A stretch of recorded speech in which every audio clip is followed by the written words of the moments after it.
Hi dear children, in the last 3 videos we have completed almost all the points related to the poem Mending Wall. Then what's the purpose of doing this video? The first reason is to give notes.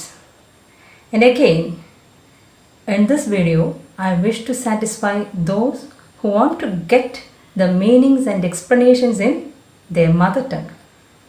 അതെ, മലയാളത്തിൽ കേൾക്കണം എന്ന ആഗ്രഹമുള്ളവർക്ക് വേണ്ടിയിട്ടുള്ളതാണ് ഈ 4ാമത്തെ video. അധികം നീട്ടി പറയുന്നില്ല, നേരെ നമ്മൾ പോയത്തിലേക്ക് കടക്കണം. അമേരിക്കൻ കവിയായിട്ടുള്ള റോബർട്ട് ഫ്രോസ്റ്റിൻ്റെ മെൻഡിങ് വോൾ എന്ന പോയം കാവ്യാസ്വാദകർ ഇംഗ്ലീഷ് കവികളുടെ ഒപ്പം തന്നെ അവരുടെ ഹൃദയത്തിൽ ചേർത്ത് വെച്ചിട്ടുള്ള ഒരു അമേരിക്കൻ കവിയാണ് റോബർട്ട് ഫ്രോസ്റ്റ്. കർഷക കുടുംബത്തിൽ ജനിച്ചിട്ടുള്ള റോബർട്ട് ഫ്രോസ്റ്റ് ഒരു കർഷക കവി എന്നാണ് അറിയപ്പെടുന്നത്. അതിന് മറ്റൊരു കാരണം കൂടിയുണ്ട്. അദ്ദേഹത്തിന് പരിചിതമായിട്ടുള്ള കൃഷിയിടങ്ങളും പഴങ്ങളും പൂക്കളും മരങ്ങളും തോട്ടങ്ങളും ഒക്കെയാണ് അദ്ദേഹത്തിൻ്റെ കവിതകളുടെ പശ്ചാത്തലം. അതുകൊണ്ട് തന്നെ പ്രകൃതിയുടെ കവി എന്നും റോബർട്ട് ഫ്രോസ്റ്റ് അറിയപ്പെടുന്നുണ്ട്. റോബർട്ട് ഫ്രോസ്റ്റിൻ്റെ കവിതകളെക്കുറിച്ചുള്ള 3ാമത്തെ കാര്യം എന്ന് പറയുന്നത്, ആ കവിതകൾ എപ്പോഴും വളരെ സന്തോഷത്തിൽ ആരംഭിച്ച് ചിന്തയിൽ അവസാനിക്കുന്നു എന്നുള്ളതാണ്. മെൻഡിങ് വോൾ എന്ന് പറഞ്ഞ ഈ പോയം ഈ എല്ലാ കാര്യങ്ങളും ഉൾക്കൊള്ളുന്നവയാണ്. മെൻഡിങ് വോൾ എന്താണ് ഈ ടൈറ്റിലിൻ്റെ അർത്ഥം? വോൾ എന്ന് പറഞ്ഞാൽ മതിൽ, മെൻഡിങ് എന്ന് പറയുമ്പോൾ അറ്റകുറ്റപ്പണികൾ നടത്തുക, റിപ്പയറിങ്, ഒരു കേടുപാട് തീർക്കുന്ന ഒരു മതിൽ. അതാണ് ഈ ടൈറ്റിലിൻ്റെ അർത്ഥം. 2 അയൽക്കാർ, അവരുടെ പറമ്പുകൾക്കിടയിലുള്ള ഇടയ്ക്കിടെ പൊളിഞ്ഞു വീഴുന്നൊരു മതിൽ. ഇതാണ് ഈ കവിതയുടെ പശ്ചാത്തലം. ഒന്നിനു മുകളിൽ ഒന്നായി പാറകൾ അടുക്കി വെച്ചിട്ടുള്ള ഈ മതിൽ ഇടയ്ക്കിടയ്ക്ക് പൊളിഞ്ഞു വീഴുന്നു. വസന്തകാലത്ത് അത് നന്നാക്കുന്ന 2 അയൽക്കാരുടെ ആ ചിത്രീകരണം വളരെ ഭംഗിയായി, വളരെ മനോഹരമായിട്ടാണ് ഈ കവിതയിൽ റോബർട്ട് ഫ്രോസ്റ്റ് ചെയ്തിട്ടുള്ളത്. 1ാമത്തെ വരിയിൽ തന്നെ കവി പറയുന്നുണ്ട്, എന്തോ ഒന്നിന് ആ മതിൽ അവിടെ ഇഷ്ടമല്ല. കവിതയുടെ പകുതി ആകുമ്പോഴേക്കും ഫ്രോസ്റ്റ് പറയാണ്, സത്യം പറഞ്ഞാൽ അങ്ങനൊരു മതിൽ തന്നെ അവിടെ ആവശ്യമില്ല. ഇവിടെ എത്തുമ്പോഴേക്കും ആ സരസമായിട്ടുള്ള കഥ പറച്ചിൽ ഒരു ഗൗരവമായ ഭാവത്തിലേക്ക് വരികയാണ്. പരസ്പരം ഉപദ്രവിക്കാനുള്ള യാതൊന്നും തങ്ങളുടെ ഇടയിലില്ലെങ്കിൽ എന്തിനാണ് ഒരു മതിലിൻ്റെ വേർതിരിവ് നമുക്കിടയിൽ എന്ന് 1ാമത്തെ അയൽക്കാരൻ 2ാമനോട് ചോദിക്കുകയാണ്. ഈ കവിത, അതിനിടയിലൊന്ന് പറയട്ടെ, ഈ കവിത 1ാമത്തെ അയൽക്കാരൻ്റെ ആംഗിളിലൂടെയാണ് മുന്നോട്ട് പോകുന്നത്. റോബർട്ട് ഫ്രോസ്റ്റിൻ്റെ ചിന്തകളാണ് ഈ അയൽക്കാരനിലൂടെ കവി പറഞ്ഞു വെക്കുന്നത്. അപ്പോൾ 1ാമത്തെ അയൽക്കാരൻ ഫ്രോസ്റ്റ് തന്നെയാണെന്ന് നമുക്ക് നിരൂപിക്കാം. കവിയുടേത് ആപ്പിൾ തോട്ടങ്ങളും അയൽക്കാരൻ്റേത് പൈൻ തോട്ടവുമാണ്. അപ്പം അതുകൊണ്ട് തന്നെ തിരിച്ചറിയാൻ യാതൊരു ബുദ്ധിമുട്ടുമില്ല. ആപ്പിൾ മരങ്ങൾ കയറി പൈൻ മരങ്ങൾ ഉപദ്രവിക്കുകയുമില്ല. ഇവരുടെ തോട്ടങ്ങൾ നശിപ്പിക്കാനായിട്ടുള്ള മൃഗങ്ങളും കന്നുകാലികളും അവിടെയില്ല. പിന്നെ എന്തിനാണ് നമ്മൾ തമ്മിലൊരു വേർതിരിവ് എന്ന് ചോദിക്കുന്നിടത്ത് വായനക്കാരൻ തിരിച്ചറിയുകയാണ്, ഈ മതിൽ പറമ്പുകൾ തമ്മിലുള്ളതല്ല, മറിച്ച് അവരുടെ മനസ്സുകൾ തമ്മിലുള്ളതാണ്. റോബർട്ട് ഫ്രോസ്റ്റ് പറയാൻ ആഗ്രഹിക്കുന്നത് മനുഷ്യർക്കിടയിലെ മതിലുകളെക്കുറിച്ചാണ്. ഈ യാഥാർത്ഥ്യം വായനക്കാരിലേക്ക് എത്തുകയാണ്. അങ്ങനെ സരസമായിട്ട് കഥ പറഞ്ഞു തുടങ്ങിയ ഫ്രോസ്റ്റ് കവിതയുടെ പകുതി ആകുമ്പോഴേക്കും വായനക്കാരിലേക്ക് ചിന്തകൾ തിരികെ കയറ്റുകയാണ്. മനുഷ്യനെ വേർതിരിക്കുന്ന പലതരം മതിലുകളുണ്ട്. നമുക്കറിയാം, ജാതി, മത, വർണ്ണ, വർഗ, ലിംഗ, ഭാഷ, ദേശ ഭേദങ്ങൾ. നമ്മുടേതെന്ന് പറഞ്ഞ് നമ്മൾ മതിൽ കെട്ടി വളച്ചെടുക്കുമ്പോഴും നമുക്ക് വേണ്ടാത്തത് എന്ന് പറഞ്ഞ് മതിലിനപ്പുറത്തേക്ക് ചവിട്ടി പുറത്താക്കുമ്പോഴും ശരിക്കും പറയുകയാണെങ്കിൽ ആരെയാണ് നമ്മൾ പുറത്താക്കുന്നത്? നമ്മുടെ തന്നെ സഹോദരരെയല്ലേ? ഈ ചിന്തകളിലൂടെ കവിത മുന്നോട്ട് നീങ്ങുകയാണ്. കവിയുടെ സംശയങ്ങൾക്ക് എല്ലാത്തിനും അയൽക്കാരൻ ഒറ്റ മറുപടിയേ ഉള്ളൂ, നമുക്ക് ഒരു മതിൽ ഇടയിൽ വേണം. കാരണം നല്ല വേലികൾ നല്ല അയൽക്കാരെ സൃഷ്ടിക്കുന്നു. കവി വീണ്ടും ചോദിക്കുകയാണ്, എന്തിനാണ് നമ്മളിങ്ങനെ നല്ല അയൽബന്ധങ്ങൾ സൃഷ്ടിക്കുന്നത്? നമുക്ക് നല്ല സുഹൃത്ത് ബന്ധങ്ങൾ സൃഷ്ടിച്ചുകൂടെ? നമുക്ക് നല്ല സഹോദരി ബന്ധം സൃഷ്ടിച്ചുകൂടെ? ശരിക്കും പറയുകയാണെങ്കിൽ സാഹോദര്യത്തിൻ്റെ ചിന്ത തരുന്ന കവിതയാണ് മെൻഡിങ് വോൾ.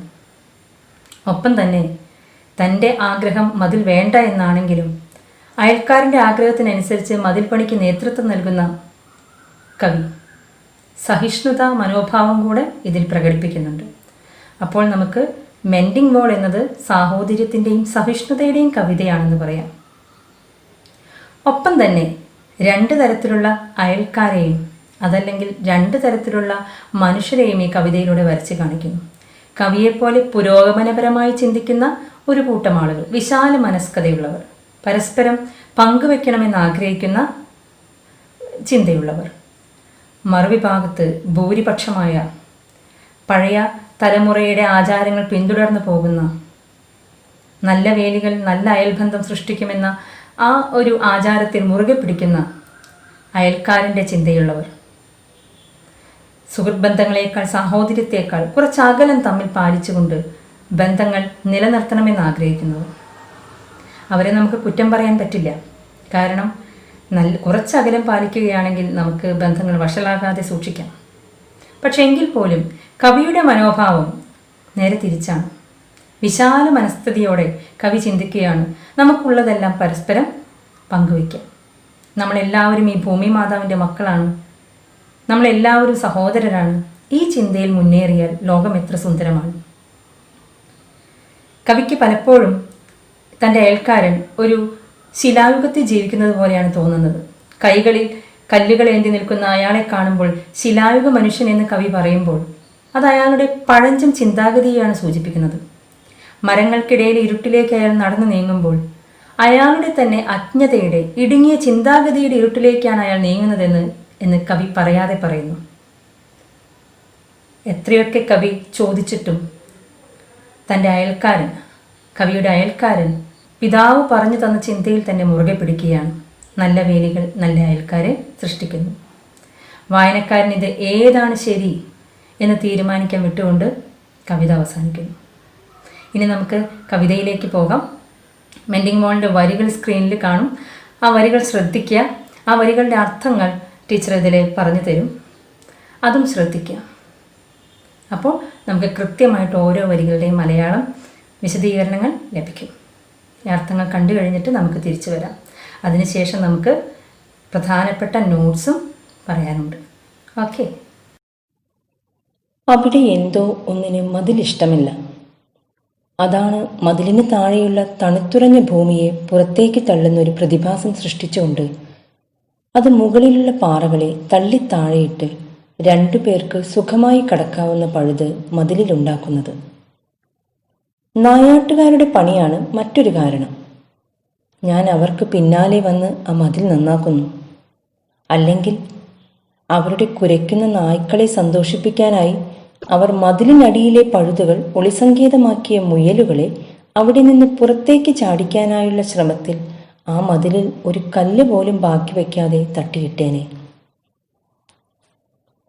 ഇങ്ങനെയൊക്കെ കരുതുന്നുണ്ടെങ്കിലും മതിലിലെ ആ പഴുതുകളുണ്ടല്ലോ, അതുണ്ടാകുന്നത് ആരും കണ്ടിട്ടുമില്ല, കേട്ടിട്ടുമില്ല. പക്ഷേ വസന്തകാലമാകുമ്പോൾ ഞങ്ങൾ അതവിടെ കാണും. കുന്നിൻ ചെരുവിനപ്പുറത്തുള്ള എൻ്റെ അയൽക്കാരനെ അക്കാര്യം ഞാൻ അറിയിക്കും. എന്നിട്ട് പറഞ്ഞുറപ്പിക്കുന്ന ഒരു ദിവസം ഞങ്ങൾ അതിർത്തിയിലൂടെ നടന്ന് ഞങ്ങൾക്കിടയിലുള്ള മതിൽ വീണ്ടും നന്നാക്കിയെടുക്കും. താഴെ വീണ ഓരോ കല്ലും ഒന്നിനു മുകളിൽ ഒന്നായി ഞങ്ങൾ എടുത്തു വയ്ക്കും. ചില പാറകൾ വലിയ ബ്രെഡ് കഷ്ണങ്ങൾ പോലെ ചതുരത്തിലാണ്, മറ്റു ചിലത് പന്തുപോലെ ഉരുണ്ടതും. അതുകൊണ്ട് തന്നെ പല ആകൃതിയിലുള്ള കല്ലുകളെ താഴെ വീഴാതെ അടക്കി വയ്ക്കാൻ ഞങ്ങൾക്ക് വല്ല മന്ത്രം ചെല്ലേണ്ടി വരും. ഞങ്ങൾ തിരിയുന്നത് വരെ അവിടെ തന്നെ അനങ്ങാതിരിക്കട്ടെ എന്ന മന്ത്രമാണ് ഞങ്ങൾ ചെല്ലുക. ഈ പാറകളെ കൈകാര്യം ചെയ്ത് ഞങ്ങളുടെ വിരലുകൾ പരുപരുത്തതായി. എങ്കിലും മതിലിന് ഇരുവശത്തും ഓരോരുത്തർ നിന്നുകൊണ്ട് കല്ല് പെറുക്കി വെച്ച് മതിൽ പണിയുന്നത് വീടിന് പുറത്തിറങ്ങിയുള്ള കളി പോലെ രസകരമായി തോന്നുന്നു. പക്ഷേ കളിക്കപ്പുറത്ത് എന്തോ ഇതിലുണ്ട്. ശരിക്കും പറഞ്ഞാൽ ഈ മതിൽ ഇവിടെ ഞങ്ങൾക്ക് ആവശ്യമില്ല. അയാളുടെ പറമ്പിൽ പൈൻ മരങ്ങളും എൻ്റേതിൽ ആപ്പിൾ ഉദ്യാനവുമാണ്. എൻ്റെ ആപ്പിൾ മരങ്ങൾ ഒരിക്കലും അപ്പുറത്തേക്ക് കടന്ന് അയാളുടെ പൈൻ മരത്തിനടിയിലെ കായകൾ കഴിക്കില്ല. ഇത് ഞാൻ അയാളോട് പറയുമ്പോൾ അയാൾ പറയും, നല്ല വേലികളാണ് നല്ല അയൽക്കാരെ സൃഷ്ടിക്കുന്നതെന്ന്. വസന്തം എന്നിലെ കുസൃതിക്കുട്ടിയെ പുറത്തേക്കെടുക്കുന്നു. ആ സമയം എൻ്റെ മനസ്സിലെ ആശയം അവൻ്റെ തലയിലേക്ക് കയറ്റാൻ പറ്റിയെങ്കിൽ എന്ന് ഞാൻ ആശിക്കും. എന്തിനാണ് ആളുകൾ നല്ല അയൽക്കാരെ ഉണ്ടാക്കുന്നത്? അതിനായി എന്തിനാണ് വേലികൾ കെട്ടുന്നത് എന്നാണ് ചോദ്യത്തിൻ്റെ സാരം. അവിടെ പശുക്കൾ ഉള്ളതുകൊണ്ടാണോ? പക്ഷെ ഇവിടെ ഞങ്ങൾക്ക് പശുക്കളില്ലല്ലോ. ഒരു മതിൽ പണിയുന്നതിന് മുമ്പ് എന്താണ് ഞാൻ മതിൽ കെട്ടി സ്വന്തമാക്കുന്നതെന്നും എന്താണ് മതിൽക്കെട്ടിനപ്പുറത്തേക്ക് തള്ളിയിടുന്നതെന്നും ചോദിച്ചറിയാൻ എനിക്ക് ആഗ്രഹമുണ്ട്. ഇങ്ങനെ ആർക്കെതിരെയാണ് ഞാൻ മതിൽക്കെട്ടി ഉയർത്തുന്നത്? ശരിക്കും എന്തോ ഒന്നിന് ഈ മതിൽ ഇവിടെ ഇരിക്കുന്നത് ഇഷ്ടമല്ല. അതാണ് ഇതിനെ താഴെയിടുന്നത്. എനിക്ക് വേണമെങ്കിൽ ഇത് കുട്ടിച്ചാത്തൻ്റെ പണിയാണെന്ന് പറയാം. പക്ഷേ ഇത് അവരല്ല ചെയ്യുന്നത്. അക്കാര്യം എൻ്റെ അയൽക്കാരൻ തന്നെ പറഞ്ഞിരുന്നെങ്കിൽ. ശിലായുഗത്തിലെ ആയുധമേന്തിയ പ്രാകൃത മനുഷ്യനെപ്പോലെ 2 കൈകളിലും കല്ലുകൾ ഉയർത്തിപ്പിടിച്ചു വരുന്ന അയാളെ എനിക്കിപ്പോൾ കാണാം. അയാൾ ഇരുട്ടിലേക്ക് നടക്കുന്നത് പോലെയാണ് എനിക്ക് തോന്നുന്നത്. ആ ഇരുട്ട് ഇടതൂർന്ന മരങ്ങളുടെ നിഴൽ കൊണ്ട് മാത്രമുണ്ടായതല്ല. അയാൾ ഒരിക്കലും അയാളുടെ പിതാവിൻ്റെ വാക്കുകൾക്കപ്പുറത്തേക്ക് കടക്കുകയില്ല. തൻ്റെ പിതാവിൻ്റെ വാക്കുകൾ വളരെയേറെ ഇഷ്ടപ്പെടുന്ന എൻ്റെ അയൽക്കാരൻ വീണ്ടും പറയുകയാണ്, നല്ല വേലികൾ നല്ല അയൽക്കാരെ സൃഷ്ടിക്കുന്നു. കവിത എല്ലാവർക്കും പൂർണ്ണമായി മനസ്സിലായി എന്ന് വിചാരിക്കുന്നു. Now let's move on to the next session, that is notes. Actually, I have given the theme and explanation of each line in the first 2 videos, and we have discussed the poetic devices in the third one. In this class, I wish to give another important question, that is the contrasting views of 2 neighbors. What are the contrasting views presented in the poem Mending Wall by Robert Frost? Robert Frost conveys the universal theme of fraternity and tolerance in his poem Mending Wall. As in his other poems, Frost begins the story of 2 neighbors in a delightful mood, but the tone changes at the middle of it, and he ends the poem in wisdom. The entire story is revolving around a broken stone wall between 2 fields of 2 neighbors. One of the neighbor is the speaker. The speaker says, every now and then the boulders in the wall fall down, damaging it, and so he and his neighbor mend it together in the spring season. The poem progresses with the thoughts of the speaker while mending the wall. It is through his thoughts Frost gives a piece of food for our thoughts. In the first line itself, the speaker says, something this that doesn't love a wall. In that delightful mood, the readers take it as a natural phenomenon that pushes the boulders down. But when he repeats the same line in the next stanza, we realize it is not about a natural happening like an earthquake. The poet is talking about his own philosophy, and the wall here is not physical but mental. The wall between the 2 farms actually separates 2 people. The speaker believes they don't need a wall between their fields, as there is no danger to each other. There is no cow to harm their properties, and the 2 neighbors have different types of farming, and so it is easy to identify which is whom. But his neighbor follows his father's saying that good fences make good neighbors. This is the superficial idea of the poem. The 2 examples of refrain suggest 2 contrasting viewpoints of the 2 neighbors. The first one repeatedly says something this that doesn't love a wall, while the second one repeats good fences make good neighbors. The attitudes of the 2 neighbors themselves are parallel. They never unite in their opinions, though they unite for the task of mending the wall. That seems ironic. But Frost suggests the need of tolerance in the world. even though we have difference in opinions, sometimes we have to make a compromise and accept others' will to avoid problems. When we read in between lines, we get the message of fraternity. The speaker, who is the spokesperson of the poet, believes in this value more than good neighborhood. Here, the wall is a symbol of all kinds of discriminations among people. The speaker is against this wall of separation as it divides people and distances minds. The neighborhood assures a clear distinction between two people, denoting what belongs to whom. But the speaker thinks, if we share everything with others, considering each other as brothers, the world would be more beautiful. He opens up his mind only once in a while when he becomes enthusiastic like a child in spring. According to the speaker, his neighbor's adamant nature of sticking on to the old custom and philosophy makes him a Stone Age savage. In the speaker's view, his neighbor is moving towards darkness. Here, the darkness symbolizes ignorance and narrow-mindedness. The uncivilized attitude of the neighbor puts him in dark and he doesn't wish to come out of it. We know about the second neighbor from the first neighbor's angle. According to him, the second one is a slave of traditions and customs. He cannot overcome his ancestors' principles. Without thinking much, he trusts on the theory good fences make good neighbors.